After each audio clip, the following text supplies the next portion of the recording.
प्रेरितों के काम अध्याय 2 वाक्य 37 की ओर।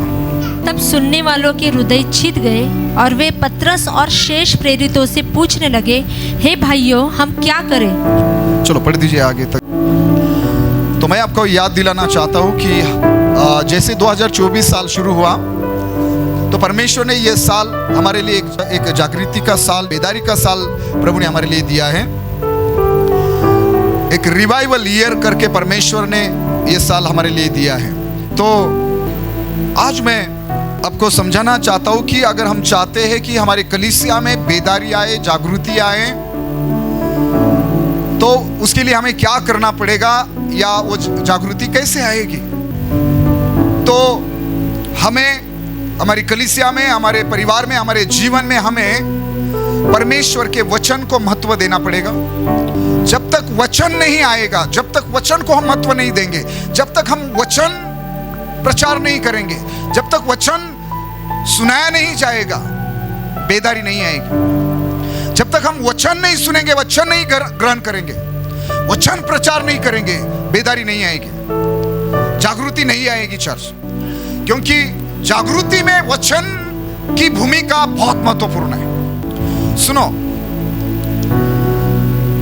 जब पवित्र आत्मा आया, 120 लोग अन्य भाषा में बातें करने लगे और फिर कुछ लोग सवाल उठा रहे थे कि शायद इन लोगों ने कुछ मदिरा लिया है, कुछ नशा की है। लेकिन वो सुबह का समय था, तो हम पढ़ते कि पतरस उठ खड़ा हुआ और हजारों लोगों के सामने पतरस ने प्रभु यीशु मसीह के विषय में सुसमाचार प्रचार किया। पतरस ने प्रचार किया, बहुत छोटा प्रचार, मुझे लगता है 10 मिनट या 5 मिनट का संदेश पतरस ने दिया।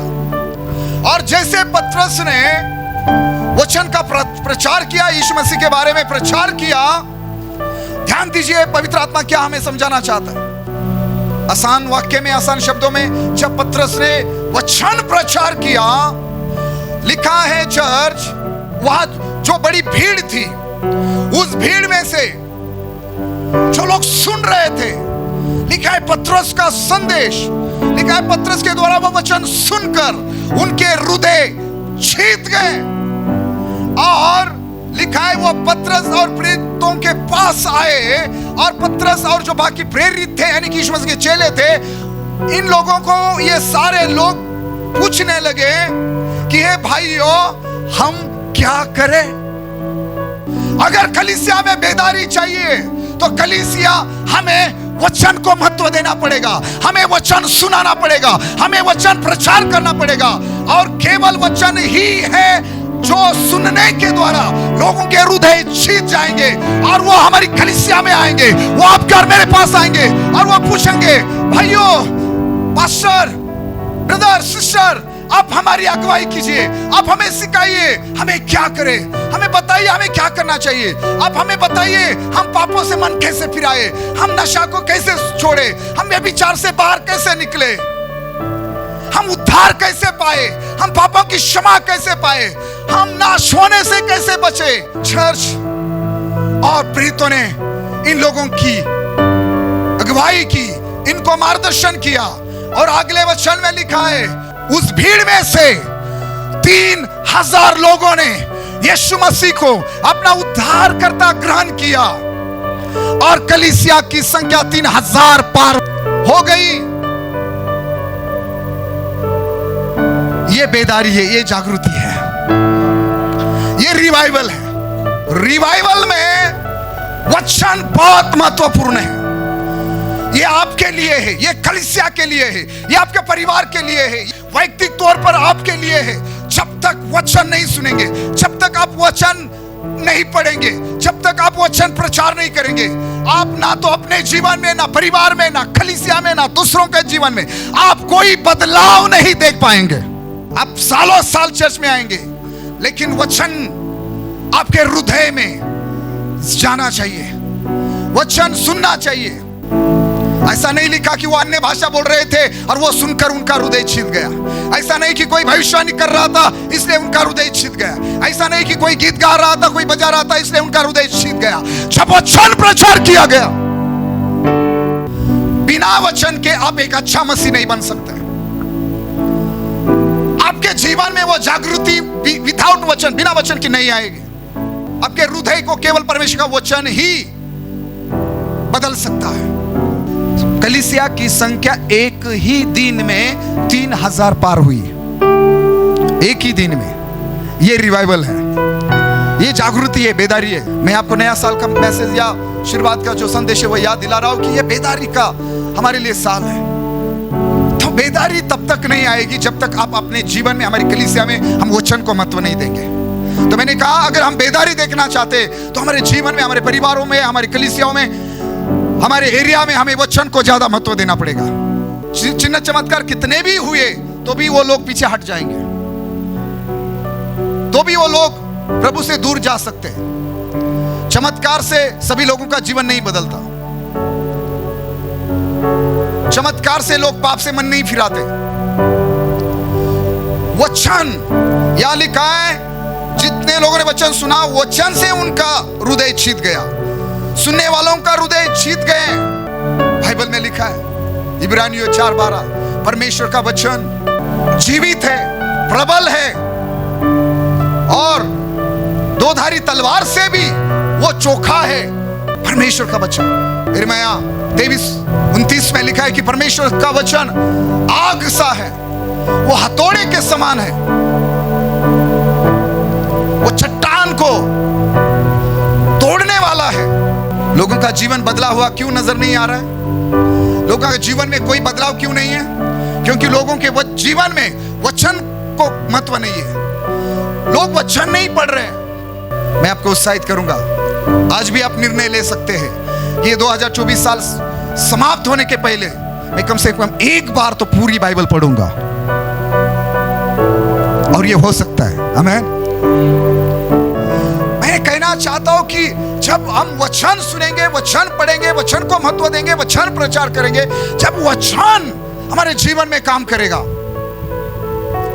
बेदारी आएगी, बदलाव आएगा, जागृति आएगी। रिवाइवल बिना वचन के नहीं आएगा। लोगों के जीवन में आप बदलाव देखना चाहते हैं, कौन सा बदलाव? अगर आप चाहते हैं कि आपके लोग नशा छोड़े, गलत काम छोड़े, गलत रास्ते से फिरे, जब तक वचन उनके जीवन में काम नहीं करेगा, मैं लिख कर देता हूं, वो नहीं बदलेंगे। बेदारी में वचन का महत्व बहुत है, वचन की भूमिका बड़ी, वचन की बहुत बड़ी भूमिका है। पवित्र आत्मा उतरा, ये लोग अन्य भाषा बोले और कलीसिया की संख्या 3000 हुई, ऐसा लिखा है? नहीं, नहीं।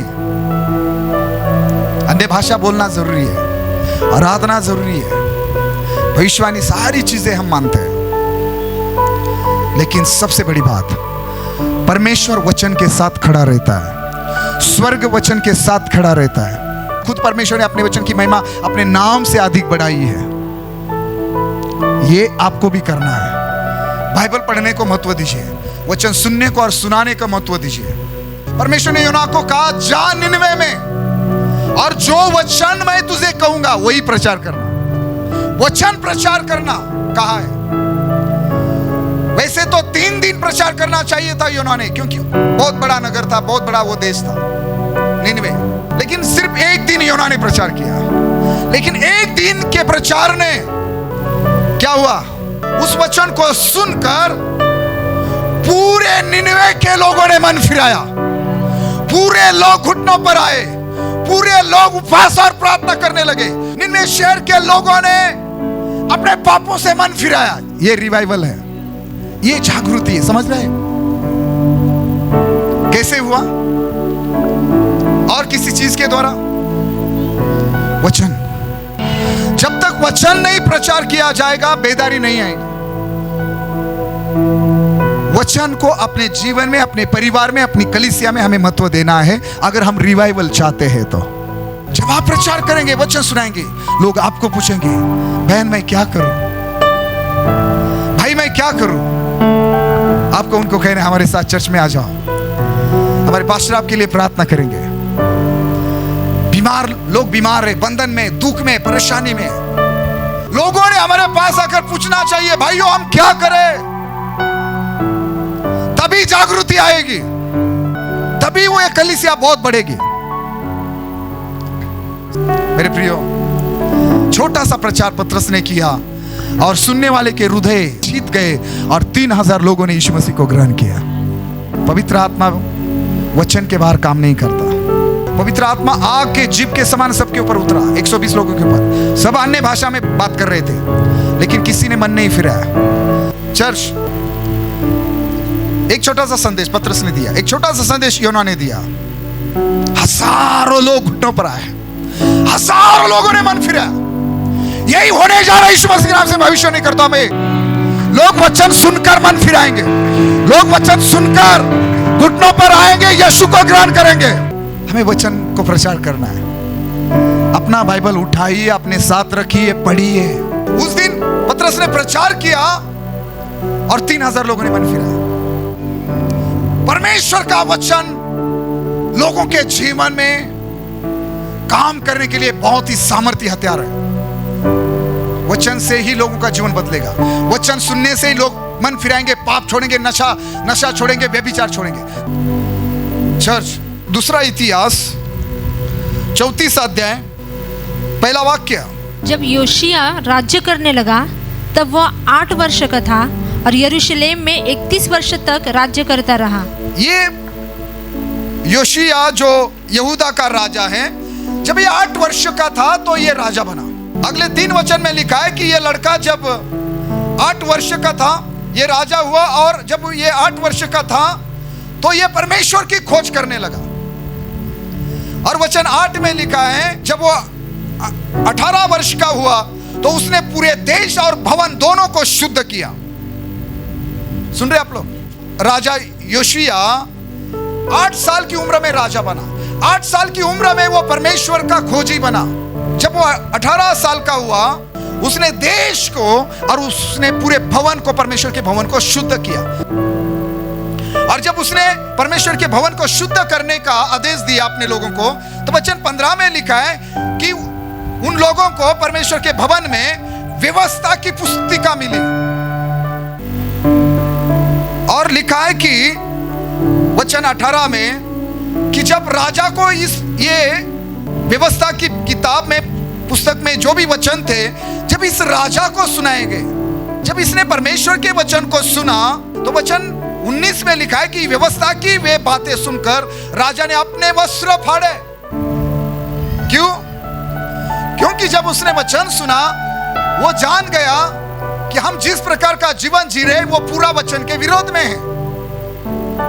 और फिर उसने क्या किया मालूम है? वचन 29 और 30 और 31 में अगर आप पढ़ेंगे तो लिखा है कि उसने यहूदा के और यरूशलेम के सारे पुरनियों को इकट्ठा होने के लिए बुलावा भेजा। और फिर हम 30 वचन में पढ़ते हैं कि यहूदा के सब लोग, यरूशलेम के सब निवासी, याजक, लेवी, वरन छोटे बड़े सारी प्रजा के लोग कहां इकट्ठा हुए? परमेश्वर के भवन में। और फिर इन लोगों को यह पुस्तिका, उसके अंदर के जो वचन हैं, जो राजा ने वचन सुन, जिन वचनों को राजा ने सुनकर वस्त्र फाड़े थे, वही वचन सारे लोगों को सुनाए गए। और फिर लिखा है कि 31 वचन में राजा खड़ा हुआ और उसने यहोवा के साथ वाचा बांधी कि मैं यहोवा के पीछे चलूंगा और अपने संपूर्ण मन और संपूर्ण जीव से उसकी आज्ञाओं, चितौनियों और विधियों का पालन करूंगा और इन वाचा की बातों को जो इस पुस्तिका में लिखी है पूरी करूंगा। मैं अपने शब्दों में अगर कहूं तो क्या किया इस राजा ने?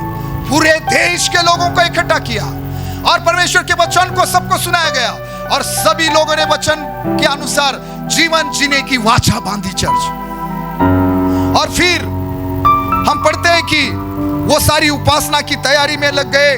और फिर आगे हम ये पढ़ते हैं कि उन्होंने फसह को मनाया।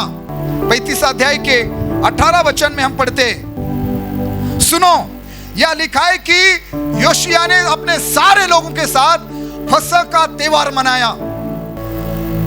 और बड़ी बात यह है कि जिस प्रकार योशिया और उसके लोगों ने यह फसह का त्योहार मनाया, लिखा है शमूएल नबी के दिनों से। शमूएल नबी के दिनों से मतलब पिछले कितने सारे सालों से इस प्रकार फसह का त्योहार मनाया नहीं गया था। इस राजा ने और उसके लोगों ने ऐसा फसह मनाया जो जिसके पहले मतलब उसके पहले किसी राजा ने इस प्रकार फसह का जो त्योहार है वो किसी ने नहीं मनाया था। चर्च,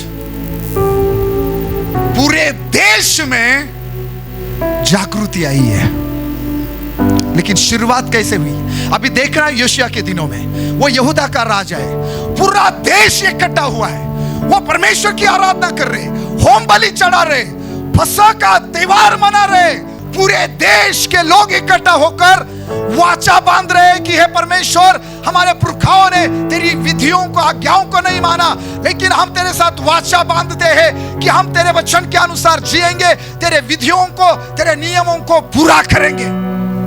ये सब हो रहा है, लेकिन शुरुआत कैसे हुई?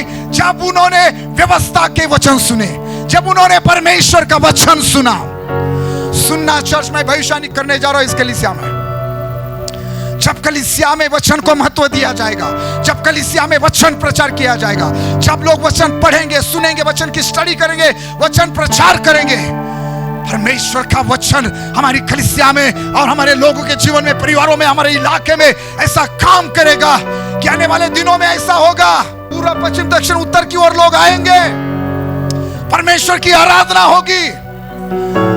चर्च, परमेश्वर की आराधना होगी, ऐसी जागृति, ऐसी बेदारी आएगी जो इसके पहले कभी नहीं आई। जब हमारी कलीसिया वचन को महत्व देगी, वचन पढ़ेंगे, सुनेंगे, प्रचार करेंगे, वचन को मानेंगे, वचन के अनुसार जिएंगे, मैं यीशु के नाम से घोषणा करता हूं, हम ऐसी बेदारी देखेंगे जो इसके पहले कभी नहीं हमने देखी। हालेलुया। जब लोग वचन सुनेंगे, लोग अपने हृदय को फाड़ेंगे, मतलब मन फिराएंगे। इस राजा ने वचन सुना और अपने वस्त्र फाड़े, पूरा देश इकट्ठा किया और इन लोगों ने वचन के अनुसार जीवन जीने की वाचा बांधी। उन्होंने फसह मनाया जो उसके पहले कई सालों से इस प्रकार फसह नहीं मनाया गया था। पूरा देश, चर्च, पूरे देश में बदलाव आया। यह सिर्फ वचन के द्वारा ही होगा। आपके जीवन में वचन को अगर महत्व नहीं है, सालों साल उसी नशा में, पाप में, व्यभिचार में, उसी एक प्रकार का एक संसारिक जीवन में, उसी स्वभाव में आप सालों साल जिएंगे, कभी बदलाव नहीं आएगा, कभी कुछ नया आपके जीवन में नहीं होगा, कोई बदलाव नहीं। एक पाखंडी मसीह जीवन आपका बन जाएगा। जब वचन आएगा, जब वचन सुना लोगों ने, पतरस का एक छोटा सा प्रचार जब सुना, लोग आकर कहने लगे, भाइयों हम क्या करें? पूरा वो जो इतनी सारी भीड़ थी, हजारों लोगों ने यीशु को अपना उद्धारकर्ता ग्रहण किया।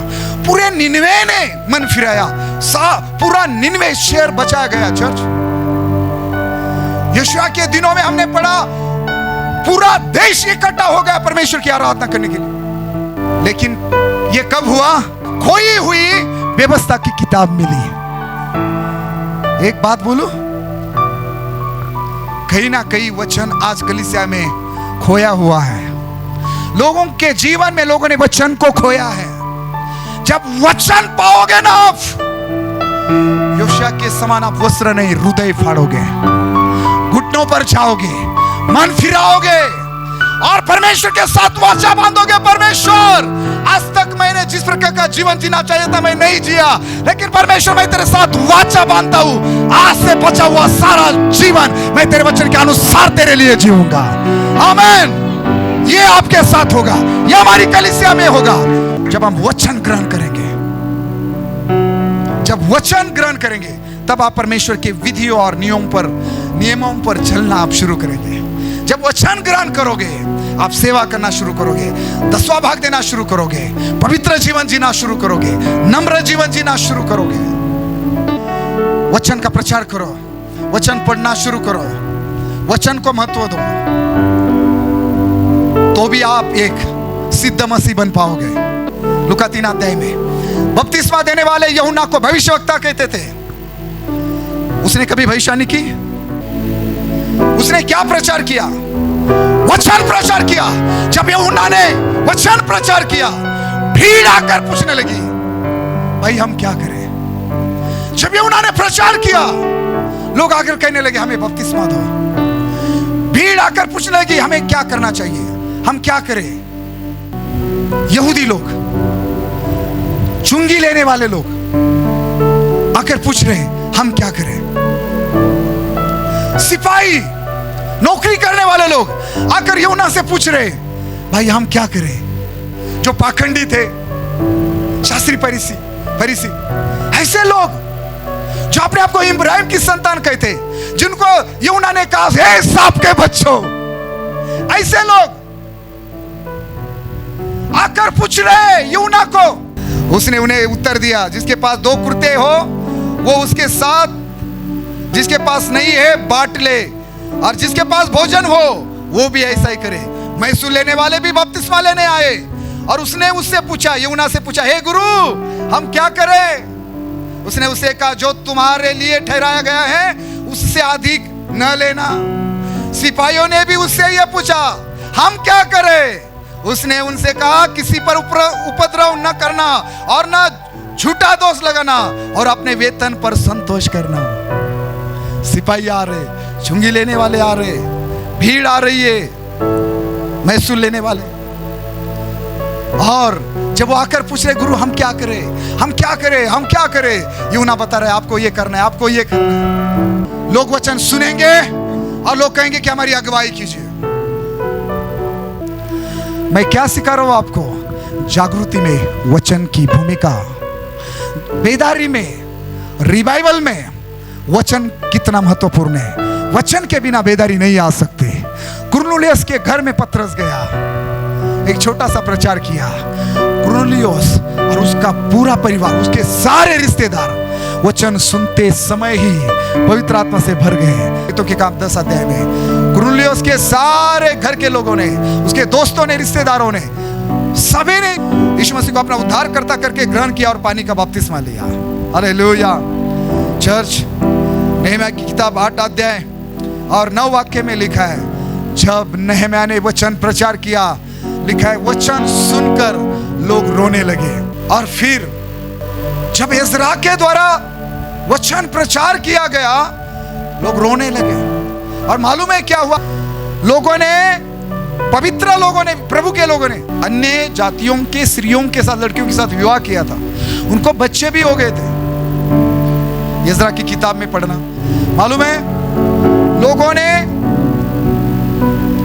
वचन सुनकर अपने जीवन में इतना सुधार, इतना बदलाव किया कि उन्होंने जिन स्त्रियों के साथ शादी की थी ना, और जो बच्चे भी पैदा किए थे, उन बच्चों को भी और उन स्त्रियों को भी छोड़ दिया। इतना बड़ा डिसीजन, इतना बड़ा बदलाव आपके जीवन में, आपके पर्सनल, आपके निजी जीवन में, आपके परिवार में बिना वचन के कभी नहीं आ सकता। बिना वचन के आप घुटनों पर आओगे ही नहीं। वचन के बिना आंसू आएंगे नहीं आपके, वो मन फिराने के आंसू। आप बदलेंगे ही नहीं बिना वचन के। लेकिन सवाल ये है कि वचन आपको मालूम है, लेकिन वचन आपके हृदय में कितना काम कर रहा है, अपने वचन को कितना महत्व दिया है। आज मैं यीशु के नाम से आपको कह रहा हूं, परमेश्वर के साथ वाचा बांधो कि प्रभु मैं तेरे वचन में लिखी हुई सारी नियम और विधियों पर चलूंगा। मैं वचन पढ़ूंगा, वचन पर चलूंगा। और मेरे प्रियो, मैं वादा करता हूं आपके खुद के जीवन में, आपके परिवारों में, हमारे कलीसिया में, हमारे इलाके में, मैं यीशु के नाम से कह रहा हूं, बड़ी जागृति आएगी, बड़ी बेदारी, रिवाइवल आएगा। यीशु के नाम से बोल रहा हूं। रिवाइवल के लिए वचन का प्रचार किया जाना जरूरी है। लोगों के जीवन में, परिवार में बदलाव के लिए वचन का प्रचार किया जाना, वचन सुनाया जाना, वचन को महत्व दिया जाना बहुत जरूरी है। प्रश्न ये है, आपके जीवन में वचन को महत्व है? आपके पास अपनी बाइबल है? आप घंटों घंटा बाइबल पढ़ते हो? सालों साल के मसीह हो, आज तक आपके मन में ये कभी आया कि मुझे तंबाकू छोड़नी चाहिए, व्यभिचार छोड़ना चाहिए, नशा छोड़नी चाहिए, मैं जिस प्रकार से बातें करता हूं मुझे ये बदल हो, ये सब छोड़ना चाहिए, जो भी गलत रिश्ते, गलत चीजें हैं, आपको कभी ऐसा लगा, ऐसा कभी एहसास हुआ कि मुझे नहीं करना चाहिए? आपको ऐसा कभी एहसास हुआ मेरा स्वभाव बदलना चाहिए, मुझे दीन होना चाहिए, नम्र होना चाहिए? नहीं ना? तो इसका मतलब वचन ने आपके जीवन में अभी तक काम नहीं किया है। इसका मतलब वचन कहीं से ऊपर से ही जा रहा है।